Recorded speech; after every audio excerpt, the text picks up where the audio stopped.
مشاهدي ومتابعي شاشة قناة النيل الأزرق في كل مكان، أجمل تحية لكم من المملكة العربية السعودية. كاميرا قناة النيل الأزرق اليوم تشهد احتفالات السفارة السودانية بالذكرى 61 لاستقلال السودان المجيد، ونحن الآن داخل معرض الطفل والتراث والرسم التشكيلي. هي دعوة لكم منا، كونوا معنا.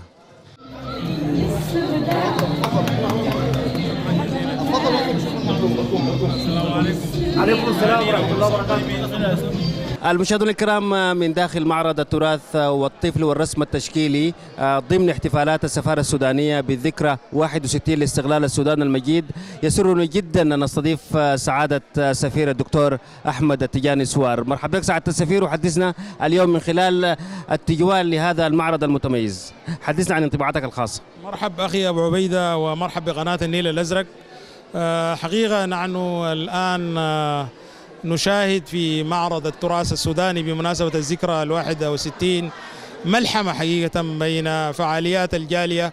هنالك معرض للطفل، وهنالك معرض للمرأة، وهنالك معرض لسيدات الأعمال، وهناك معرض للتراث الذي يحافظ على تراث الأمة السودانية. ونلاحظ أيضا هنالك إبداعات للتشكيليين، ونلاحظ أيضا هنالك حضور قوي جدا حتى للأشخاص ذوي الإعاقة. هذا ما يدل على انفعال هؤلاء الناس جميعا بهذه الذكرى وبالروح الوطنية العالية التي يتميز بها أبناء السودان في المهجر.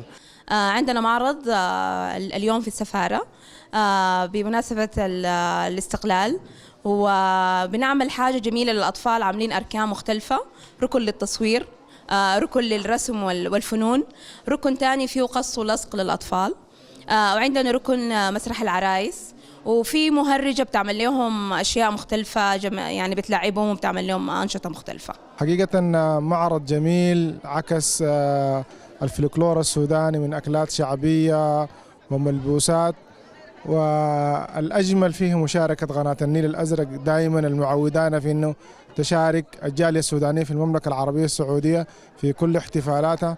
وإن شاء الله نتمنى للشعب السوداني دوام التقدم والازدهار، ولقناة النيل الأزرق مزيدا من الانتشار والمشاركة للجالية السودانية في جميع أقطار العالم. نحن في جمعية التراث والثقافة السودانية الآن داخل المعرض. جمعية التراث تأسست في العام 1990 وسجلت رسميا بالسفارة في العام 1994، وقائد الركب هو الأستاذ صالح عبدو.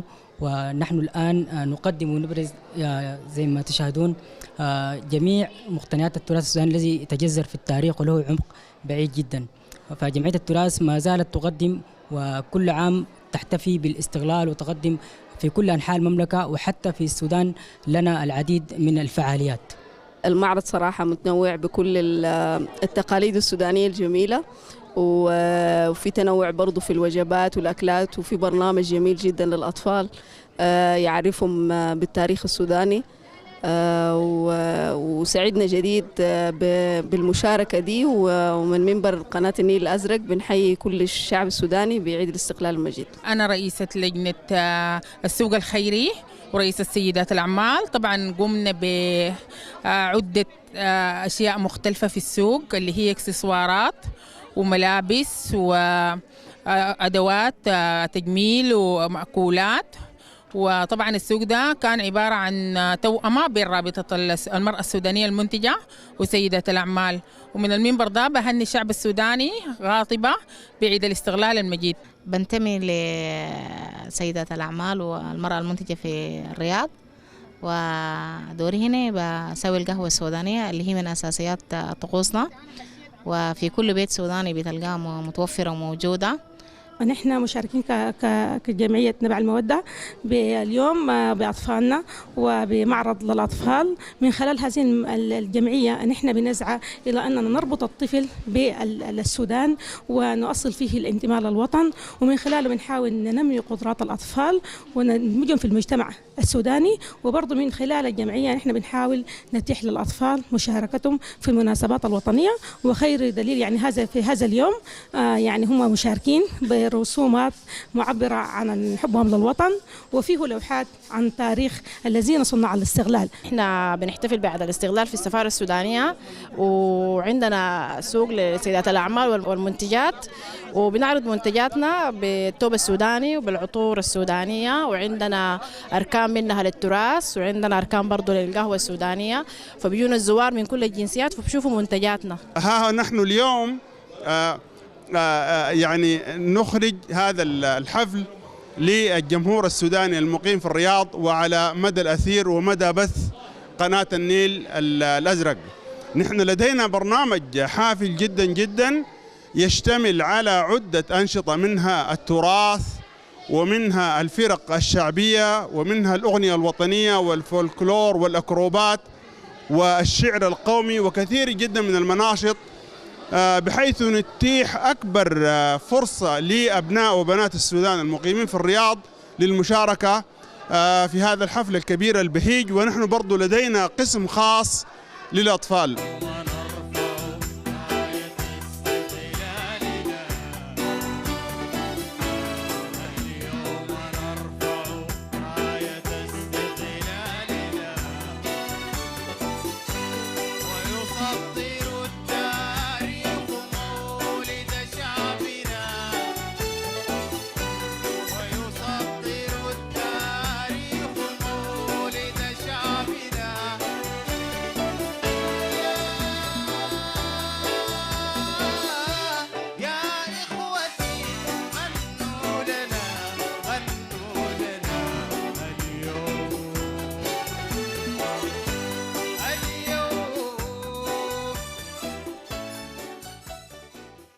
المشاهدون الكرام في كل مكان، هكذا تابعنا معا من المملكة العربية السعودية جانبا من احتفالات السفارة السودانية بالذكرى 61 لاستقلال السودان المجيد. إلى أن نلتقيكم في مساحة قادمة، تحيانا أبو عبيد عباس، وائل بابدول، أيمن بخيت، لقناة النيل الأزرق، العاصمة السعودية الرياض.